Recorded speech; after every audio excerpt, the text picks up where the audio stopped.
ನಮಸ್ಕಾರ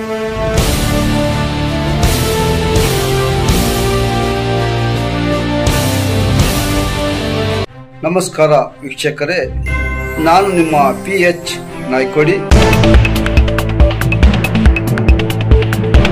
ನಮಸ್ತೆ ವೀಕ್ಷಕರೇ. ಧಾರ್ಮಿಕ ಚಟುವಟಿಕೆಗಳಿಂದ ಮಾನಸಿಕ ನೆಮ್ಮದಿ ಪ್ರಾಪ್ತಿ. ಪ್ರಕಾಶ್ ಅಂಗಡಿ.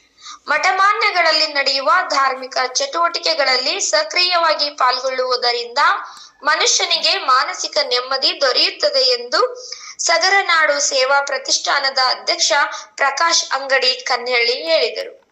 ಅವರು ಜೇವರ್ಗಿ ತಾಲೂಕಿನ ಬಿಲ್ಲಾಡ ಗ್ರಾಮದಲ್ಲಿ ಆಯೋಜಿಸಿದ್ದ ಲಿಂಗಪ್ಪ ಮುತ್ಯಾನ ಪುಣ್ಯ ಸ್ಮರಣೋತ್ಸವ ಕಾರ್ಯಕ್ರಮದ ಮುಖ್ಯ ಅತಿಥಿಯಾಗಿ ಭಾಗವಹಿಸಿ ಮಾತನಾಡಿದರು. ಇಂದಿನ ಒತ್ತಡ ಮತ್ತು ಜಂಜಾಟದಿಂದ ಕೂಡಿದ ಜೀವನ ಶೈಲಿಯಲ್ಲಿ ಮಾನಸಿಕ ಸಮಾಧಾನ ಕೊರತೆಯಾಗುತ್ತಿದೆ. ಇಂತಹ ಸಂದರ್ಭದಲ್ಲಿ ಮಠಮಾನ್ಯಗಳಲ್ಲಿ ನಡೆಯುವ ಧಾರ್ಮಿಕ ಚಟುವಟಿಕೆಗಳು, ಸತ್ಸಂಗ, ಪುರಾಣ ಮತ್ತು ಪ್ರವಚನಗಳಲ್ಲಿ ಭಾಗವಹಿಸುವುದರಿಂದ ಮಾನಸಿಕ ನೆಮ್ಮದಿ ದೊರೆಯುತ್ತದೆ ಎಂದು ಹೇಳಿದರು. ಕನ್ನಡ ನಾಡಿನ ಧಾರ್ಮಿಕ ಪರಂಪರೆಗೆ ಮಠಮಾನ್ಯಗಳ ಕೊಡುಗೆ ಅಪಾರವಾಗಿದೆ. ಅನೇಕ ಪಂಥ ಪರಂಪರೆಗಳ ಮಠಗಳು ಅನ್ನ, ಅಕ್ಷರ ಮತ್ತು ದಾಸೋಹದಂತಹ ಸೇವೆಗಳನ್ನು ನಿರಂತರವಾಗಿ ಮಾಡುತ್ತಾ ಬಂದಿವೆ.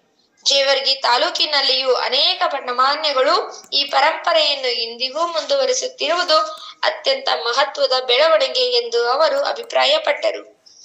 ಕಾರ್ಯಕ್ರಮದ ಅಧ್ಯಕ್ಷತೆ ವಹಿಸಿದ್ದ ಡಿಸಿಸಿ ಬ್ಯಾಂಕ್ನ ನೂತನ ನಿರ್ದೇಶಕರಾದ ಬಸವರಾಜಗೌಡ ಪಾಟೀಲ್ ನರಬೋಳ್ ಅವರು ವಿಶೇಷ ಸನ್ಮಾನ ಸ್ವೀಕರಿಸಿ ಮಾತನಾಡಿದರು. ಜೇವರ್ಗಿ ಮಹಾಲಕ್ಷ್ಮಿ ಪದವಿ ಕಾಲೇಜಿನ ಪ್ರಾಚಾರ್ಯರು ಡಾಕ್ಟರ್ ಧರ್ಮಣ್ಣ ಬಡಿಗೇರವರು ಅತಿಥಿ ಭಾಷಣ ಮಾಡಿದರು.